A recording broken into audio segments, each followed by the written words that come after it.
everyone, welcome to my YouTube channel Speak RPSC with me. Today's topic of discussion is cell the unit of life. तो आज का हमारा topic है cell के बारे में। हम देखेंगे मेजरली टू टाइप्स की सेल होती है, प्रोकैरियोटिक एंड यूकैरियोटिक सेल। और ये जो वीडियो है वो मेरा शॉर्ट नोट्स के फॉर्म में होने वाला है, यानी कि कम समय के अंदर आपको टू द पॉइंट्स पूरी की पूरी बातें मिल जाएगी। ओके, तो स्टार्ट करते हैं। सबसे पहले हम सेल के बारे में देखते हैं। सेल क्या होती है? हमारी बॉडी की स्ट्रक्चरल एंड फंक्शनल यूनिट होती है। और जो सबसे पहले सेल को डिस्कवर किया था ना, या फिर जिसने देखा था, उनका नाम है एंटनी वॉन लीeuwenhoek। इन्होंने एक लाइव सेल के देखा था। अब सेल थ्योरी जिस साइंटिस्ट ने दी थी उनका नाम है शिल्डन एंड स्वान। दो साइंटिस्ट थे, इन्होंने यह थ्योरी दी थी और इन्होंने ये बताया कि प्लांट और जो एनिमल होते हैं वो सारे के सारे जिस चीज़ से मिल करके बने होते हैं उन्हें हम सेल्स कहते हैं। Okay, next point is Rudolf Virchow. इन्होंने बताया कि जो न्यू सेल है ना वो किससे बनती है? पहले से प्रेजेंट सेल से बनती है। और इसे एक टर्म के नाम से भी जानते हैं जिसे हम कहते हैं ओमिनस सेलुला ई सेलुला। ओके, जो कि सेल को मॉडिफाइड करने वाली एक थ्योरी है। अब इसके दो पॉइंट हैं। First one is all living organisms composed of cells, यानी कि जितने भी लिविंग ऑर्गेनिज्म हैं किससे मिलकर के बने हैं? सेल से मिलकर के बने हैं। नेक्स्ट पॉइंट इज़ सेल जो होती है वो पहले से प्रेजेंट सेल के द्वारा बनती है। नई सेल किससे बनेगी? पहले से प्रेजेंट सेल से बनेगी। अब हम इसका ओवरव्यू देखें तो जो सेल होती है ना वो क्या होती है? साइज, शेप और एक्टिविटीज़ के अंदर क्या होती है? डिफर होती है। फॉर एग्जांपल माइकोप्लाज्मा सबसे स्मॉलेस्ट सेल है जिसका साइज़ है 0.3 माइक्रोमीटर। और जो एग ऑफ ओस्ट्रिच है वो लार्जेस्ट आइसोलेटेड सिंगल सेल है। Next point is cytoplasm is the main arena of cellular activities in both and plant and animal. यानी कि सेल के अंदर क्या होता है? जो लिक्विड मटेरियल रहता है उसका अंदर का जितना भी पोर्शन होता है उसे हम क्या कहते हैं? साइटोप्लाज्म कहते हैं। अब ये जो साइटोप्लाज्म रहता है ना वो मेनली रिस्पॉन्सिबल रहता है cellular activities of plant and animal और प्लांट के सेलुलर एक्टिविटी के लिए रिस्पॉन्सिबल होता है। अब सेल्स टू टाइप्स की होती है। First one is prokaryote, second one is eukaryote. First one की अगर हम बात करें प्रोकैरियोटिक सेल्स क्या होती है? इनके पास मेम्ब्रेन बाउंडेड न्यूक्लियस और सेल ऑर्गेनेल जो होता है वो क्या होते हैं? एब्सेंट होता है। ठीक है, और इनके पास ट्रू न्यूक्लियस नहीं होता है, प्रिमिटिव टाइप का न्यूक्लियस रहता है। इसके अंदर जो भी एग्जाम्पल आ जाते हैं वो है bacteria, blue green algae, mycoplasma and PPLO. 0.1 micrometre PPLO का जो है साइज होता है। फिर बाद में अगर हम बात करें इसी ही बैक्टीरिया की जो कि क्या है? यूकैरियोटिक सेल है। इनके पास में क्या होता है? मेन क्रोमोसोम के अलावा एक्स्ट्रा सर्कुलर डीएनए पाया जाता है। ठीक है, उसे हम क्या कहते हैं? प्लाज्मिड कहते हैं। Got it? अब नेक्स्ट पॉइंट क्या है कि जितने भी प्रोकैरियोटिक सेल होती है ना उनकी जो सेल वॉल होती है ना वो सेल मेम्ब्रेन के द्वारा सराउंडेड रहती है, एक्सेप्ट इसका एक अपवाद है जो कि है mycoplasma. Most prokaryotic cell have envelope which is tightly bound 3 layer structure. यानी कि प्रोकैरियोटिक सेल जो रहती है ना वो 3 टाइप की लेयर के द्वारा सराउंडेड रहती है। उसके अंदर सबसे आउटर मोस्ट जो लेयर होती है उसे हम ग्लाइकोकेलिक्स कहते हैं। उसके बाद में सेल वॉल और उसके बाद में आ जाती है प्लाज्मा मेम्ब्रेन। ये 3 टाइप के फीचर इसके अंदर होते हैं प्रोकैरियोटिक सेल के अंदर। इसके अलावा प्रोकैरियोटिक सेल का जो प्लाज्मा मेम्ब्रेन होता है ना वो अंदर की तरफ फोल्ड होकर के एक स्ट्रक्चर बना लेता है जिसे हम क्या कहते हैं? म्यूजोसोम कहते हैं।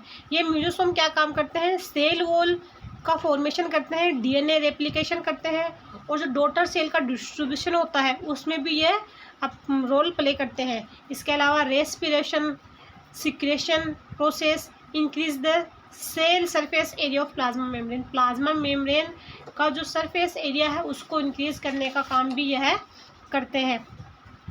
Next point is in cyanobacteria chromatophore contain pigment, cyanobacteria जो होते हैं ना उनके पास में क्या होता है, क्रोमेटोफोर्स के पास में पिगमेंट्स होते हैं, और प्रोकैरियोटिक सेल्स के पास में क्या होती है, फ्लैजिला और पिलाई एंड फिमरी नामक स्ट्रक्चर पाई जाती है। और जो बैक्टीरिया होते हैं वो मोटाइल और नॉन मोटाइल बैक्टीरिया हो सकते हैं। मोटाइल जो बैक्टीरिया होते हैं ना उनके पास में क्या होते हैं, फ्लैजिला होते हैं, यानी कि मूवेबल होते हैं, एक जगह से दूसरी जगह मूवमेंट कर सकते हैं। और यह 3 पार्ट से मिलकर के बना होता है। सबसे first one is filament which is longest portion, second one is hook and last one is basal body. अब बैक्टीरिया को स्टेनिंग के बेसिस पे हम 2 टाइप में डिफ्रेंशिएट कर सकते हैं। First one is gram positive and next one is another one is gram negative bacteria. Next point, ribosome और non membrane bound organelles. Ribosome जो होते हैं ना वो नॉन मेम्ब्रेन बाउंड होते हैं, यानी कि मेम्ब्रेन के द्वारा बाउंडेड नहीं रहते हैं। और जो राइबोसोम होते हैं प्रोकैरियोट के अंदर, बैक्टीरिया के अंदर 70S टाइप के होते हैं, ठीक है, जो कि 50S और 30S 2 सब यूनिट से मिलकर के बने होते हैं। ओके, नेक्स्ट पॉइंट इज इसी के अंदर जो इनका जो mRNA रहता है ना वो एक mRNA मेनी राइबोसोम से बाउंडेड रहता है। ओके, जिसे हम कहते हैं पॉली राइबोसोम्स और पॉलीसोम्स। पॉली का मतलब होता है बहुत सारे और पॉलीसोम यानी कि पॉलीसोम्स का मतलब होता है राइबोसोम। जब एक mRNA पर बहुत सारे राइबोसोम आकर के बाइंड हो जाते हैं तो इस टर्म को हम कहते हैं या फिर इस घटना को कहते हैं पॉलीराइबोसोम्स।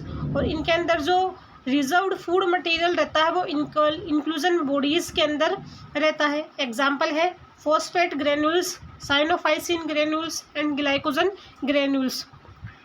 कम to the next point, gas vacuole are found in blue, green, purple and green photosynthetic bacteria. यानी कि जो बैक्टीरिया होते हैं कौन से टाइप के, ग्रीन एंड फोटोसिंथेटिक और पर्पल बैक्टीरिया, उनके अंदर क्या होती है, गैस वैक्यूल पाई जाती है। Got it. अब नेक्स्ट सेल है यूकैरियोटिक सेल। अब यूकैरियोटिक सेल होती है ना उसके अंदर कौन कौन इंक्लूड होते हैं, protista, plant, animals and fungi, ये सारे के सारे ऑर्गेनिज्म इसके अंदर आते हैं। Okay, beside the nucleus eukaryotic cell have other membrane bounded structure called organelle like ER, Golgi complex ER. कुल मिला के बात यही है, प्रोकैरियोट के अंदर मेम्ब्रेन बाउंडेड ऑर्गेनल जैसे कि ईआर है, गोल्जी है और मतलब एंडोप्लाज्मिक रेटिकुलम है, ये सारे के सारे नहीं पाए जाते थे, जबकि यूकैरियोटिक सेल के अंदर पाए जाते हैं। Next point, cell membrane is mainly compose of protein and lipid, mainly phospholipid. जो सेल मेम्ब्रेन होती है वो किससे मिलकर के बनी होती है, प्रोटीन से और लिपिड से मिलकर के बनी होती है। लिपिड में मोस्टली क्या आ जाते हैं, फॉस्फोलिपिड आ जाते हैं। और ये जो मेम्ब्रेन होती है, मेम्ब्रेन प्रोटीन है, वो क्या होती है, इंटीग्रल, यानी कि बीच में धसी हुई रहती है या फिर पेरीफेरी की तरफ पाई जाती है। Most accepted model for structure of cell membrane is fluid mosaic model, यानी सेल मेम्ब्रेन को डिफाइन करने वाला जो सबसे एक्सेप्टेड मॉडल है वो कौन, एक साइंटिस्ट ने दिया था जिनका नाम है सिंगर एंड निकोलसन, जिन्होंने दिया था 1972 में। और इस मॉडल का नाम है fluid mosaic model. Okay, plasma membrane जो रहती है यानी कि जो सेल मेम्ब्रेन रहती है वो सिलेक्टिवली परमिएबल होती है। सिलेक्टिव का मतलब कुछ ही लोगों को अलाउ करेगी अपने अंदर या फिर बाहर मूवमेंट को, सभी को अलाउ नहीं करते हैं, तो उसे हम कहते हैं selectively permeable. Next point, the quasi fluid nature of lipid enable lateral movement, यानी कि क्या होता है क्वासी फ्लूइड। क्वासी फ्लूइड का मतलब होता है जो प्लाज्मा मेम्ब्रेन या जो सेल मेम्ब्रेन जो रहती है ना वो 50% जेल और 50% लिक्विड पोर्शन के अंदर रहती है, यानी कि ना तो पूरी की पूरी कम्प्लीटली सॉलिड, ना ही कम्प्लीटली पूरी तरीक़ा से जेल। बीच की जो स्टेज हो जाती है, जैसे कि कोलगेट को हम देखें, ना तो वो लिक्विड है ना ही वो कम्प्लीटली सॉलिड है, दोनों की बीच की स्टेज है 50-50%। तो इस टाइप के ये फिनोमेना को हम कहते हैं क्वासी फ्लूइड नेचर। ठीक है, तो ये क्वासी फ्लूइड नेचर होने के कारण क्या होती है, प्लाज्मा मेम्ब्रेन लेटरल मूवमेंट, यानी कि प्रोटीन एक जगह से दूसरी जगह मूवमेंट को अलाउ करती है। फिर है this ability to move within the membrane is measured as its fluidity. बस वही बात है कि एक जगह से दूसरी जगह जा रहे हैं, तो इस घटना को हम कहते हैं fluidity. Next point, the fluid nature of plasma membrane is important for sale growth. और ये जो फ्लूइड नेचर है वो किसके लिए इम्पोर्टेंट है, सेल ग्रोथ के लिए इम्पोर्टेंट है, और फॉर्मेशन ऑफ इंट्रासेल्युलर रिएक्शन के लिए भी इम्पोर्टेंट है, सिक्रेशन के लिए भी, कुछ मटेरियल को सिक्रेट करने के लिए, एंडोसाइटोसिस, सेल डिवीजन, इन सभी के लिए इम्पोर्टेंट है। एंडोसाइटोसिस का मतलब क्या होता है, जब एक सेल अपने अंदर कुछ चीज़ ले ले, अपने अंदर डाल ले, तो उसे हम कहते हैं एंडोसाइटोसिस। वहीं एक टर्म होती है एक्सोसाइटोसिस, यानी कि एक सेल का मटेरियल उसके अंदर से बाहर रिलीज करती है, तो उसे हम कहते हैं एंडोसाइटोसिस। और जो सेल वॉल होती है ना, वो नॉन लिविंग यानी कि अजीवित रिजिड स्ट्रक्चर है, forms outer covering of the plasma membrane in fungi and plants. Rigid structure होती है जो कि प्लांट्स एंड फंजाई के अंदर क्या करती है, आउटर मेम्ब्रेन बनाने का काम करती है। अब ये जो सेल वॉल भी होती है ना, वो मतलब फॉलोइंग टाइप की होती है। तो फर्स्ट है primary cell wall. Primary cell wall जो होती है ना, वो यंग प्लांट के अंदर देखने को मिलेगी हमको, जो कि ग्रोथ करवाएगी, ठीक है। और सेकेंड है सेकेंडरी वॉल। ये क्या है, मेच्योर फॉर्म हो जाती है सेल वॉल की, ठीक है। और इनर साइड यानी कि अंदर की तरफ बनती है सेल के। फिर बाद में इसी के अंदर है मिडिल लेमिला।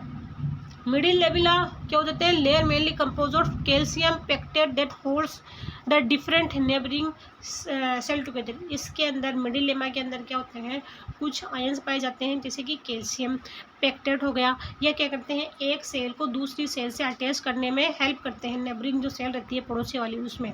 फिर है सेल वॉल ऑफ एल्गी। अगर हम एल्गी की सेल वॉल को देखें तो वो किसकी मिलकर के बनी होती है, सेल्यूलोज की मिलकर के बनी होती है, गैलेक्टेंस की मिलकर गैलेक्टेंस हो जाता है, मेनन्स हो जाता है, एंड कैल्शियम कार्बोनेट हो जाता है। फिर अगर हम प्लांट्स की देखें तो cellulose, hemicellulose, pectin and protein. फिर है एंडोमेम्ब्रेन सिस्टम मिलकर के बना होता है, एंडोप्लाज्मिक रेटिकुलम, ग्लाइकोसोम्स और lysosomes and vacuole, glyco complex, Golgi complex, sorry. Next point है रफ एंडोप्लाज्मिक रेटिकुलम जो होता है वो प्रोटीन के निर्माण में हेल्प करता है, जबकि जो स्मूथ एंडोप्लाज्मिक रेटिकुलम होता है वो लिपिड के निर्माण में हेल्प करता है। नेक्स्ट पॉइंट गोल्जी एपरेटस क्या होते हैं, जो cristae that perform processing, packaging and transport of material for secretion. Material के ट्रांसपोर्ट में हेल्प करता है गोल्जी एपरेटस। और जो लाइसोसोम होता है उसके पास में क्या होता है, हाइड्रोलाइटिक एंजाइम्स होते हैं। नेक्स्ट ऑर्गेनल है वैक्यूल। वैक्यूल क्या होते हैं, सिंगल मेम्ब्रेन यानी कि एक ही मेम्ब्रेन रहती है, डबल मेम्ब्रेन नहीं होती है, और ये साइटोप्लाज्म के अंदर पाई जाती है सेल के, ठीक है। और जो वैक्यूल की मेम्ब्रेन होती है उसे हम टोनोप्लास्ट कहते हैं।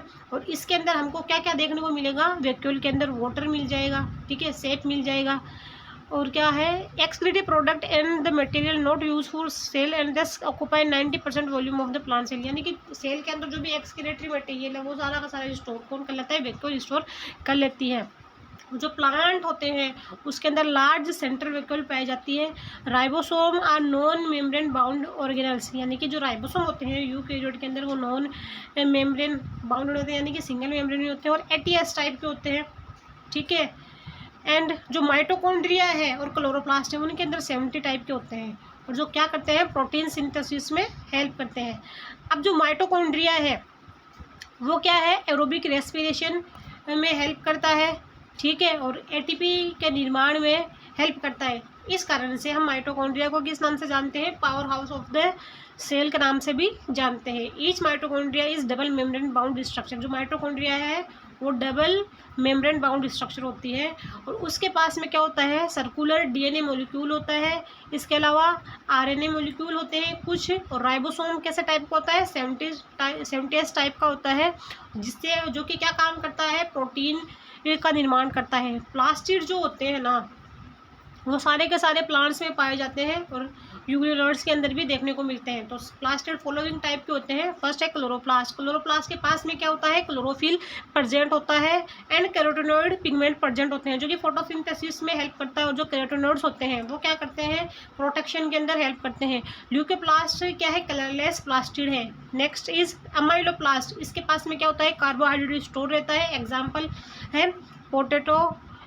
Etioplast store oils, okay and fats whereas the aleuroplast store protein, यानी कि जो एटियोप्लास्ट है वो किसको स्टोर करता है, ऑयल को स्टोर करता है, और जो एलुरोप्लास्ट है वो किसको स्टोर करता है, प्रोटीन को स्टोर करता है। क्लोरोप्लास्ट कैसी स्ट्रक्चर है, डबल मेम्ब्रेन बाउंड स्ट्रक्चर है। The stroma of chloroplast contain small double standard circular DNA molecule and 70s type of ribosome, यानी कि जो हम स्ट्रोमा में देखें क्लोरोप्लास्ट का जो सेंटर पोर्शन होता है उसको हम स्ट्रोमा कहते हैं। उसके पास में क्या होता है, double membrane DNA molecule present होता है, और जो राइबोसोम होता है वो कैसे टाइप का होता है, 70s टाइप का होता है। Next point is cytoskeleton is an elaborate network of filament proteinaceous structure present in the cytoplasm. Eukaryotic cell के साइटोप्लाज्म में हमें क्या देखने को मिलता है, साइटोस्केलेटन देखने को मिलता है। जो साइटोस्केलेटन होता है ना वो क्या काम करता है, किसी भी सेल का कंकाल, यानी कि जैसे कि हमारी बॉडी बनी हुई है, हम एक स्पेसिफिक हमारा फेस है जो कि हमको क्या करता है, अदर पीपल से डिफ्रेंशिएट करता है। वैसे भी जैसे कि माइटोकॉन्ड्रिया की एक स्पेसिफिक शेप है, या एंडोप्लाज्मिक रेटिकुलम की एक स्पेसिफिक शेप है, गोल्जी कॉम्प्लेक्स की एक स्पेसिफिक सेल है, तो जो इनको मतलब आइडेंटिटी देने का काम करता है। जैसे कि माइटोकॉन्ड्रिया को हम बोलते हैं भाई तो माइटोकॉन्ड्रियल सेल है, तो वो सारा का सारा कौन काम करता है, साइटोस्केलेटन। नाम से पता चल रहा है साइटोस्केलेटन, साइटो मतलब सेल, स्केलेटन मतलब कोशिका का कंकाल, ठीक है, जो साइटोप्लाज्म के अंदर प्रेजेंट होता है। और ये क्या काम करता है, सपोर्ट देने का काम करता है, motility and maintenance shape of the cell. वही बात मैंने आपको बोली, शेप देगा एक स्पेसिफिक, जिससे हमको माइटोकॉन्ड्रिया जैसी दिखाई देती है, और ER जैसी दिखाई देती है। Cilia and flagella are hair like outgrowth of the cell membrane, यानी कि सेल मेम्ब्रेन जो रहती है उससे कुछ हेयर लाइक स्ट्रक्चर बाहर निकल जाती है, जिन्हें हम किस नाम से जानते हैं, सीलिया एंड फ्लैजिला के नाम से जानते हैं। और जो the central core of in सीलिया and flagella is exosome, जो इनका सेंट्रल कोर होता है उन्हें हम क्या कहते हैं, एक्सोनिमा कहते हैं, जिनके पास में क्या प्रेजेंट होता है, 9+2 एरे ऑफ माइक्रोट्यूब्यूल्स प्रेजेंट होती है। वो cilium and flagellum arise from centriole like structure, जिसे हम कहते हैं basal bodies. Centrosome is an organelle usually containing 2 cylindrical structure. Centrosome जो होता है एक ऐसा ऑर्गेनल होता है जिसके पास में क्या होती है, 2 सिलेंड्रिकल स्ट्रक्चर होती है, जिसे हम सेंट्रियोल कहते हैं, जिनके पास क्या होता है 9+0 का जो एरे ऑफ माइक्रोट्यूब्यूल प्रेजेंट होते हैं। फिर centrioles from the basal body of cilia और flagella spindle fibers that give rise to spindle apparatus during the cell division in animals. Next point क्या होता है, nucleus was discovered by Robert Brown. किसने discover किया था, Robert Brown ने किया था, ओके। और and given the name of chromatin by Fleming. Fleming ने क्या किया था, क्रोमेटिन का नाम दिया था। और जो इंटरफेज होती है सेल साइकिल की 3 फेज मेनली 2 फेज होती है, इंटरफेज और एम फेज। इंटरफेज में क्या जाते हैं हमारे G1 S G2, M phase के अंदर हमारे माइटोसिस एंड मियोसिस आ जाते हैं। तो इंटरफेज के अंदर जो हमारा DNA होता है वो जिस फॉर्म के अंदर हमको दिखाई देता है उसे हम क्या कहते हैं, क्रोमेटिन कहते हैं, ओके। तो उसी के बारे में कुछ पॉइंट्स हैं। Nuclear matrix and nucleolus. Nucleus has the membrane and space between 2 membrane is perinuclear space. 2 membrane के बीच में जो स्पेस होता है उसे हम क्या कहते हैं, पेरीन्यूक्लियर स्पेस कहते हैं। द न्यूक्लियर मैट्रिक्स और the nucleoplasm contain nucleolus and chromatin, okay. Chromatin contain DNA। Chromatin के पास में क्या होता है, DNA होता है। वही DNA क्रोमेटिन और DNA एक ही है, बस जिस फॉर्म के अंदर DNA प्रेजेंट होता है उसे हम क्या कहते हैं, क्रोमेटिन कहते हैं। और कुछ बेसिक स्टोन्स प्रेजेंट होती है और कुछ नॉन स्टोन प्रेजेंट होती है, साथ में RNA मोलिक्यूल एंड कुछ RNA मोलिक्यूल प्रेजेंट होते हैं। Every chromosome has a primary construction, okay. कुछ कंस्ट्रक्शन होता है जिसे हम क्या कहते हैं, centromere on the sides of which disc shaped structure is called kinetochore are present. Next point is microbodies are membrane bound minute vesicle which contains enzyme and present in both plants and animals, okay. तो ये जो हमारा short notes का जो video है वो पूरा का पूरा कंप्लीट होता है। और ऐसे ही अगर आपको मेरे और वीडियो देखने हैं तो ज़्यादा से ज़्यादा मेरे चैनल को सब्सक्राइब करें, लाइक करें, शेयर करें। और जो भी टॉपिक आपको चाहिए आप मुझे बता सकते हैं कि भाई हमको ये टॉपिक पढ़ना है मैम, मैं आपको बहुत अच्छे से एक्सप्लेन करने की कोशिश करूँगी और जितना हो सके जितना शेयर करें, जिससे कि मुझे मोटिवेशन मिलता रहे और मैं ये वीडियो बनाती रहूँ, okay. Thank you so much, have a nice day.